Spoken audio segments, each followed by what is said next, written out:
क्या आपके साथ ऐसा कभी हुआ है कि आप किसी मॉल में जाते हैं कुछ खरीदने के लिए, पर आपको इतनी सारी वैरायटी, इतने सारे ऑप्शंस मिलते हैं कि आप कंफ्यूज होके वापस आ जाते हो? नहीं तो क्या आप पेप्सी नहीं तो कोका कोला के फ़ैन हैं? क्योंकि अगर मैं आपसे पूछूं कि आप कोका कोला और नहीं तो पेप्सी क्यों परचेस करते हैं, तो आप क्या जवाब देंगे? सो आज हम डिफरेंशिएट और डाई बाय जैक ट्राउट की बुक को एक्सप्लेन करने वाले हैं। उस बुक में उन्होंने रीजंस दिए हैं कि कंपनी अपने प्रोडक्ट्स को कैसे डिफरेंशिएट कर सकती है। किसी भी प्रोडक्ट को ब्रांड बनने में उसका डिफरेंशिएशन एक इम्पोर्टेंट रोल प्ले करता है, और वो डिफरेंशिएट कौन से बेसिस पे हो सकता है वो इस बुक में डिस्क्राइब किया गया है। आगे हम बहुत सारे डिफरेंशिएशन पॉइंट को समझेंगे, मतलब कौन सी चीज़ें डिफरेंशिएट प्रोडक्ट को कर सकती है या कौन सी नहीं कर सकती। परंतु उससे पहले हमें डिफरेंशिएशन क्या होता है वो समझना ज़रूरी है। डिफरेंशिएशन समझने के लिए हमें वैल्यू का कंसेप्ट समझना पड़ेगा। वैल्यू मतलब क्या? आप कहेंगे कि जो भी कीमत हम उसे देते हैं वो वैल्यू है। परंतु मैं पूछूंगा, एप्पल को आप 1.5 लाख रुपए देते हो, परंतु दूसरा फ़ोन 10,000, 20,000, 30,000 में आ जाता है, पर आप क्यों एप्पल को 1.5 लाख रुपए देते हो? ये रीज़न ही आपको वैल्यू का अर्थ समझाएगा। वैल्यू हमेशा फिजिकल टर्म में नहीं होता, मतलब फंक्शनल टर्म में नहीं होता। आप कहोगे कि एप्पल का सिक्योरिटी अच्छा है, बिल्डिंग क्वालिटी अच्छा है, पर बहुत सारे फ़ोन हैं जो सेम लेवल का ये कंपटीशन देती है। वैल्यू में फिजिकल या फंक्शनल कॉस्ट के साथ ही इमोशनल कॉस्ट भी आता है। जो स्टेटस, जो रिस्पेक्ट आपको आईफोन लेने के बाद मिलती है वो कौन सा भी फ़ोन लेने के बाद नहीं मिलती। वही कंसेप्ट इम्पोर्टेंट है डिफरेंशिएशन में। आपको कंज्यूमर को आपके प्रोडक्ट की वैल्यू समझानी होगी, और वो वैल्यू हमेशा फिजिकल और फंक्शनल कॉस्ट में नहीं रहती, वो इमोशनल कॉस्ट में भी जाती है। आपका प्रोडक्ट कंज्यूमर को कितना स्टेटस देता है, कितना रिस्पेक्ट देता है, कितना रिकग्निशन देता है सोसाइटी में, वो भी इम्पोर्टेंट है। हमेशा वैल्यू नहीं तो डिफरेंशिएशन कंज्यूमर के माइंड में होता है, और इसलिए आपको कंज्यूमर का माइंड समझना भी ज़रूरी है। नॉर्मली ह्यूमन माइंड बहुत सारे कॉम्प्लेक्स चीज़ों को याद रखने की क्षमता नहीं रखते। हम कितना भी बोल ले कि ह्यूमन मोस्ट इंटेलिजेंट स्पेसिस है, पर हमें सिंप्लिसिटी ही पसंद है। अगर मैं कहूँ कि मैं इसमें भी अच्छा हूँ, इसमें भी अच्छा हूँ, बहुत सारी चीज़ों में अच्छा हूँ, तो आप क्या कहोगे? अपने बारे में बहुत ज़्यादा प्रशंसा कर रहा है। पर मैं सिर्फ कहूँ कि मैं क्रिकेट में अच्छा हूँ, और मैं हमेशा कहता रहूँ 1 साल का, 2 साल का कि मैं क्रिकेट में अच्छा हूँ, आप मुझे किस नाम से जानेंगे? अरे वो बंदा जो क्रिकेट में अच्छा खेलता है। सेम सेम ही होता है प्रोडक्ट के साथ। अगर एक प्रोडक्ट कहता है कि मैं ये भी कर सकता हूँ, ये भी कर सकता हूँ, मेरा ये भी अच्छा है, मेरा वो भी अच्छा है, तो ये कंज्यूमर के माइंड में कंफ्यूजन क्रिएट करता है, और कंफ्यूजन एक ब्रांड वैल्यू के लिए गलत बात है। कस्टमर कह सकते हैं कि तुम इतने सारी चीज़ें कर रहे हो, तो तुम एक चीज़ तुम्हें आती ही नहीं है। इसीलिए कोई भी स्पेशलिस्ट चीज़ रखना इम्पोर्टेंट है। सो जो पहला पॉइंट इस बुक में डिस्क्राइब किया गया है वो है प्राइस, कीमत। किसी भी वस्तु की कीमत, उसके डिफ्रेंसिएशन हो सकती है या नहीं, ये क्वेश्चन आप अपने आप से पूछो, आपसे आंसर आएगा हाँ ज़रूर हो सकती है। हम सारे भारतीय इस कीमत से जाने जाते हैं कि हमें कम कीमत चीज़ें चाहिए। मैं उससे एग्री नहीं करता। हमें कम कीमत की चीज़ें नहीं चाहिए, हमें कम कीमत में ज़्यादा वैल्यू की चीज़ें चाहिए। परंतु अगर हम देखें कि प्राइस को डिफ्रेंशिएट किया जा सकता है कि नहीं, बहुत लोग कहेंगे हाँ किया जा सकता है। कोई भी चीज़, अच्छी चीज़ हमें कम दाम में मिले तो ज़रूर हम लेंगे ही। परंतु अगर मैं थोड़ा सा क्वेश्चन को चेंज करूँ कि कीमत पे डिफ्रेंशिएशन करना सस्टेनेबल है क्या? ज़्यादा देर तक कीमत पे डिफ्रेंशिएट रहना सस्टेनेबल है क्या? तो मुझे लगता है आपका आंसर चेंज हो जाएगा, क्योंकि अगर मैं अपने प्रोडक्ट की कीमत को कम रखूं तो मेरा कंपटीटर भी मेरे से compete करने के लिए अपनी प्रोडक्ट की कीमत को घटाएगा। उसके वजह से हमारे बीच में कंपटीशन लगेगा और कोई भी प्रॉफिट नहीं कमा पाएगा। तो लेखक का यही कहना है कि प्राइस एक सस्टेनेबल डिफरेंशिएटर नहीं है, क्योंकि वो स्ट्रेटजी कौन सा भी कंपटीटर कॉपी कर सकता है। सेकंड चीज़ जो बुक में डिस्क्राइब की गई है वो है क्वालिटी। अगर मैं फिर से हम क्वेश्चन पूछेंगे कि अगर किसी चीज़ की क्वालिटी ज़्यादा हो तो हम वो बाय करेंगे क्या? हम ज़रूर करेंगे, क्योंकि वो नॉर्मल है। अगर हमें कम प्राइस में ज़्यादा क्वालिटी का सामान मिले, सेम प्राइस में ज़्यादा क्वालिटी का सामान मिले, तो हम ज़रूर उसे खरीदेंगे। पर हम फिर से सेम क्वेश्चन पूछेंगे कि मेरा कंपटीटर ये स्ट्रैटेजी कॉपी कर सकता है या नहीं। Normally the answer will be yes. कौन भी कंपटीटर अपने क्वालिटी को कॉपी कर सकता है, रिवर्स इंजीनियरिंग करके या उसका खुद का रिसर्च करके भी। So quality can't be the sustainable differentiator. Quality एक सस्टेनेबल डिफरेंशिएटर नहीं है। तो तीसरा पॉइंट है कि क्रिएटिविटी, मतलब जैसे आप फेविकॉल के ऐड देखे होंगे, वोडाफोन, डोकोमो के ऐड देखे होंगे, उसमें बहुत क्रिएटिवली अपने वैल्यूज़ को प्लेस किया जाता है। अब तो आप ज़रूर एग्री करोगे कि क्रिएटिविटी एक डिफरेंशिएशन पॉइंट हो सकता है, क्योंकि हमें लाखों एड्स दिखाए जाते हैं दिन में, और डेटा के हिसाब से एक इंसान अपने जीवन में 10 लाख एडवर्टाइजमेंट देखता है, परंतु आपको कौन से एडवर्टाइजमेंट से याद रहते हैं जो वो क्रिएटिव है? तो आप ज़रूर कहोगे कि क्रिएटिविटी एक डिफरेंशिएटर हो सकता है, परंतु उसमें भी किंतु परंतु है। अगर हम देखेंगे कि बहुत सारे एडवर्टाइजमेंट है जो क्रिएटिव है, जैसे डोकोमो का था, उसका जो teddy bears kind of thing आता था वो बहुत अच्छा लगता था, फनी लगता था और याद भी रहता था। पर क्या हम अभी डोकोमो कंपनी का नेटवर्क यूज़ करते हैं? क्यों नहीं करते? कौन से भी ऐड ये सिर्फ अपने वैल्यू को दिखाने का तरीका है, ना ही वो खुद वैल्यू है। अगर क्रिएटिविटी के साथ हमें उस प्रोडक्ट का वैल्यू भी रखना चाहिए। हमें कंज्यूमर को रीज़न देना पड़ेगा कि आपको ये प्रोडक्ट क्यों बाय करना है। Why is very important question. क्यों, यही पूरे मार्केटिंग का नियम है। जब तक आप कंज्यूमर को क्यों नहीं समझा सकते, तब तक आपका कोई डिफरेंशिएशन नहीं। अगला पॉइंट बुक में दिया गया है वो है breadth of line. Breadth of line मतलब आप कितने प्रकार की वेराइटी का सामान बेचते हैं।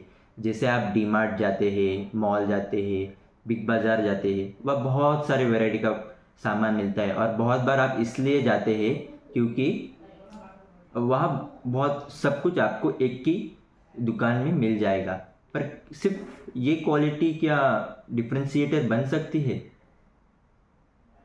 आप कहेंगे हाँ और नहीं भी, क्योंकि डिफरेंस बहुत सारे क्वांटिटी रखने का नुकसान भी है।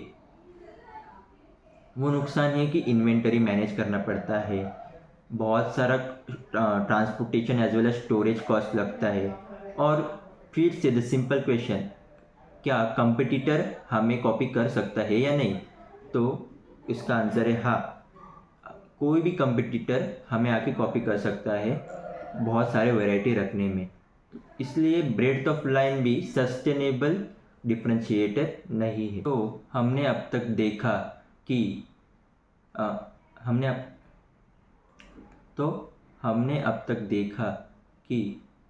डिफरेंशिएशन मतलब क्या, और डिफरेंशिएशन की डिफरेंट टाइप जो सस्टेनेबल नहीं है। पर कौन सी चीज़ें हैं जो डिफरेंशिएशन क्रिएट कर सकती है? जो कुछ चीज़ें उसमें लेखक कहते हैं कि बीइंग फर्स्ट, मतलब कोई भी प्रोडक्ट पहले लॉन्च करना एक डिफरेंशिएशन आइडिया है। अगर जैसे आईफोन एक पहला स्मार्टफोन था, सो कॉल्ड स्मार्टफोन, क्योंकि उसमें कैमरास थे, उससे आप ईमेल भेज सकते थे, उससे आप गाने सुन सकते थे, जो 2-3 डिवाइस का साथ में काम करता है। जब और दूसरा एग्जांपल मैं दे सकूँ तो जेरोक्स, एक फ़ोटोकॉपी की मशीन को हम जेरोक्स कहते हैं, क्योंकि उन्होंने वो इंट्रोड्यूस किया, उन्होंने वो मास मार्केट किया और वही नाम से उन्हें जाना गया। इसीलिए पहला रहना हमेशा अच्छा होता है। जब आपका कंपटीशन भी आता है तो लोग और कंज्यूमर यही सोचते हैं कि इन्होंने तो प्रोडक्ट कॉपी किया है, और उनको डिफ्रेंशिएशन करने में बुरा जाता है। जैसे कोको कोला ने जब डाइट कोको कोला लॉन्च किया था, तब प्रोटेस्ट हो गए थे कि हमें ओरिजिनल वाला कोको कोला ही चाहिए, क्योंकि being first is an differentiation.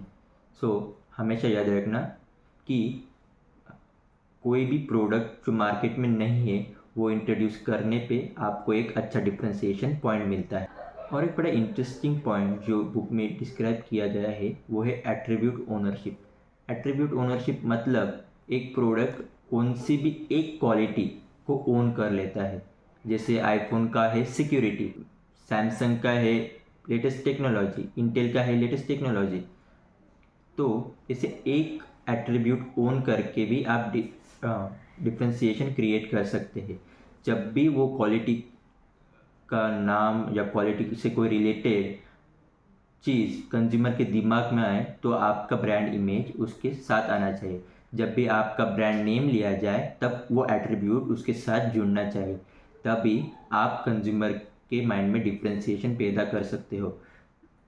जैसे कि हम कहें कि कोको कोला का जो डिफ्रेंशिएशन पॉइंट है कि वो ओरिजिनल है।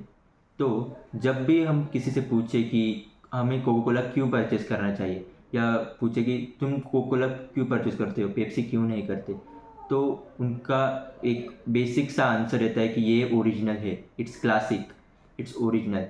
सो इसलिए एट्रीब्यूट ओनरशिप बड़ी इंपॉर्टेंट चीज़ है, और अगर आप किसी एट्रीब्यूट को ओन कर सकते हो तो वो आपका सबसे बड़ा डिफ्रेंशिएशन पॉइंट बनता है।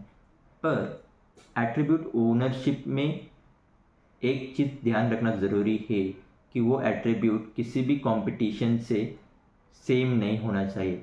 मोस्ट प्रोबेबली आप ये कर सकते हैं, अगर आप मार्केट फॉलोअर है और नहीं तो मार्केट चैलेंजर है, तो आप मार्केट लीडर के अपोजिट एट्रीब्यूट्स को चूज कर सकते हैं। जैसे Coca Cola, again Coca Cola is fantastic brand, Coca Cola बहुत अच्छा ब्रांड है, तो उसका कंपटीशन है पेप्सी। कोको कोला जाना जाता है क्लासिक लोगों के लिए, ओल्ड लोगों के लिए, red colour, the same refers to oh classic things. पर पेप्सी उसका अपोजिट ब्लू थिंग्स जाना जाता है यूथ के लिए, उसके फ्रेशनेस के लिए। तो आप ये सारे ट्रिक्स यूज़ कर सकते। अगला पॉइंट जो बुक में डिस्क्राइब किया गया है वो है लीडरशिप। लीडरशिप मतलब क्या, कि आपका प्रोडक्ट या आपका टीम कौन लीड करता है, और उस लीडर की ब्रांड इमेज आपके प्रोडक्ट डिफ्रेंशिएशन में बहुत मदद करती है। जैसे हम कुछ एग्जांपल लें तो हम इलॉन मस्क ले सकते हैं। कितने लोगों को पता है कि उनकी स्टारलिंक कंपनी क्या करती है, उनकी बोरिंग कंपनी क्या करती है, परंतु आपको सबको पता है कि उनकी स्टारलिंक कंपनी है, बोरिंग कंपनी है। क्यों? क्योंकि इलॉन मस्क की ब्रांड वैल्यू है, इलॉन मस्क फेमस है। परंतु आपको ये ध्यान में रखना पड़ेगा, अगर इलॉन मस्क की वैल्यू को, ब्रांड वैल्यू को और ब्रांड इमेज को अगर धक्का पहुंचा, तो आपकी कंपनी का भी नुकसान होगा। अगर हम इंडियन एग्जांपल देखें तो आपको दिमाग में क्या आता है, एक फेमस फाउंडर। अगर हम शार्क टैंक में देखें तो हाँ ज़रूर, अमन गुप्ता अगर एक इंटरव्यू में पूछा गया था कि आपका पर्सनल फेम आप कंपनी को फ़ायदे में हुआ कि नुकसान में, तो वो बताते हैं कि जब शार्क टैंक लॉन्च हुआ, उसके बाद उनकी कंपनी की सेल बहुत ज़्यादा ग्रो करने लगी। इसे ही कहते हैं लीडरशिप एट्रीब्यूट। अभी अमन को बोट के नाम से नहीं जाना जाता, बोट को अमन के नाम से जाना जाता है, पर ऑफकोर्स इसके भी साइड इफ़ेक्ट होते हैं। जैसे मैंने कहा कि इलॉन मस्क के इमेज को धक्का पहुंचा तो उसकी कंपनी के इमेज को लॉस होगा। अगर इलॉन मस्क को कुछ प्रॉब्लम हुआ तो उसकी कंपनी का शेयर्स गिरेगा। ये ऐसे डबल एज सॉर्ड है, तो वो यूज़ करते हुए ध्यान रखिए। जो लेखक डिस्क्राइब करते हैं वो है हेरिटेज। अगर मैं आपसे कहूँ कि नाइजीरिया से हाईटेक टेक्नोलॉजी डेवलप हो रही है, आप क्या करेंगे? हंसेंगे ज़रूर। वैसे ही अगर मैं कहूँ कि आपको मैं कन्याकुमारी की शॉल दूंगा, वैसे ही हर एक प्लेस का एक हेरिटेज होता है, एक हिस्ट्री होता है। अगर आप उससे रिलेटेड कुछ कर पाओ तो वो एक डिफ्रेंशिएशन आइडिया बन सकता है। जैसे कश्मीरी शॉल हो गया, नासिक के ओनियन हो गए, आगरे का पेठा हो गया, बहुत सारी चीज़ें हैं जिससे हेरिटेज डिस्क्राइब होता है। परंतु हेरिटेज से प्लेस से डिस्क्राइब नहीं होता। कभी कभी जैसे फाइनेंशियल सर्विसेज में या बहुत सारी चीज़ों में ट्रस्ट बड़ा इंपॉर्टेंट चीज़ होती है, और इंडियन बिजनेसेस ज़्यादातर ट्रस्ट पे डिपेंड करते हैं। तो ट्रस्ट भी हेरिटेज या लॉन्ग हिस्ट्री से प्रूव होता है। अगर हम कहें कि अगर जेपी मॉर्गन जैसे कहे कि मैं 2 से साल से ये सर्विस प्रोवाइड कर रहा हूँ, यही रीज़न काफ़ी है आपका उस पर ट्रस्ट करने का और उनसे सर्विसेज लेने का। पॉइंट जो डिस्क्राइब किया गया है वो है मार्केट स्पेशलिटी। मार्केट स्पेशलिटी मतलब क्या? जो हमने पहले डिस्क्राइब किया, बहुत सारी चीज़ें न करके सिर्फ एक चीज़ पे फोकस करना, सिर्फ एक चीज़ करना। क्योंकि ये कॉमन अजम्पशन है कि जो एक चीज़ करता है, जो स्पेशलिस्ट होता है, वो उसको दूसरे जनों से ज़्यादा नॉलेज होता है। सेम चीज़ हम एक कंपनी और प्रोडक्ट के हिसाब से भी दे सकते हैं। जो प्रोडक्ट जो एक ही काम करता है वो उस फील्ड का स्पेशलिस्ट बनता है और उस प्रोडक्ट को डिफ्रेंशिएट भी करता है। प्रोडक्ट कैसा बनाया गया है वो भी एक डिफ्रेंशिएशन आइडिया हो सकता है। अगर मैं आपको कोई एग्जांपल बताना चाहूँ तो मैं वाइन का बता सकता हूँ।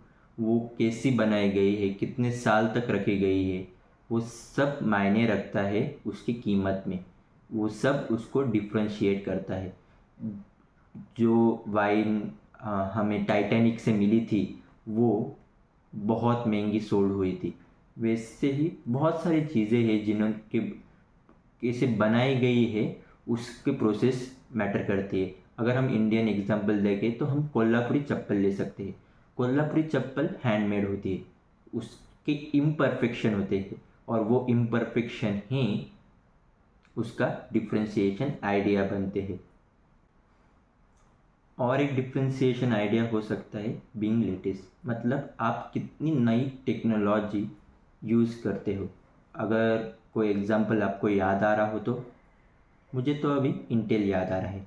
हम इंटेल का i7 i9 लेते हैं, पर अगर मैं आपसे पूछूं कि i5 i7 और i9 में क्या डिफरेंस है तो आप क्या कहोगे? मुझे पता है आपको भी पता नहीं।